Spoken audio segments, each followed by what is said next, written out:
Chat GPT and Google Bard ने digital world में जो रेवोल्यूशन लेके आए हैं वो आपको पता है। आज इस वीडियो में मैं आपको बताने लगा हूं कि आप लाखों दिरहम सिर्फ गूगल बार्ड और चैट जीपीटी को यूज करके आप कैसे कमा सकते हैं। करना आपने क्या है, फाइवर, अपवर्क और दूसरे प्लेटफॉर्म, क्लासिफाइड वेब प्लेटफॉर्म, उस पर आपने जस्ट अकाउंट क्रिएट करना है। अकाउंट क्रिएट करने के बाद उस पर आप क्या करेंगे कि अकाउंट क्रिएट करेंगे। अकाउंट क्रिएट करने के बाद उस पर प्रोजेक्ट्स क्या आते हैं, वेबसाइट का कंटेंट लिखना है, कोई बिजनेस प्रपोजल बनाना है या किसी वीडियो का स्क्रिप्ट लिखना है।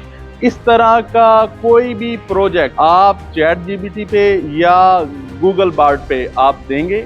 आपको जस्ट सीखना क्या है, प्रॉम्प्ट इंजीनियरिंग। आपको प्रॉम्प्ट इंजीनियरिंग आनी चाहिए कि आप किस तरह प्रॉम्प्ट को सिखाते हैं, आप अपना काम चैट जीपीटी से, गूगल बार्ड से किस तरह लेते हैं। तो आज ही अपना अकाउंट बनाएं चैट जीपीटी पे, गूगल बार्ड पे, फाइवर से प्रोजेक्ट्स लें, अपवर्क से प्रोजेक्ट्स लें, पीपल पर आवर से प्रोजेक्ट्स लें। ऐसी बहुत ज्यादा वेबसाइट है जिधर से आपको प्रोजेक्ट मिल सकते हैं। सोशल मीडिया से भी आप अपने सोशल मीडिया पे पोस्ट करके भी प्रोजेक्ट ले सकते हैं। दूसरा तरीका है ब्लॉगिंग।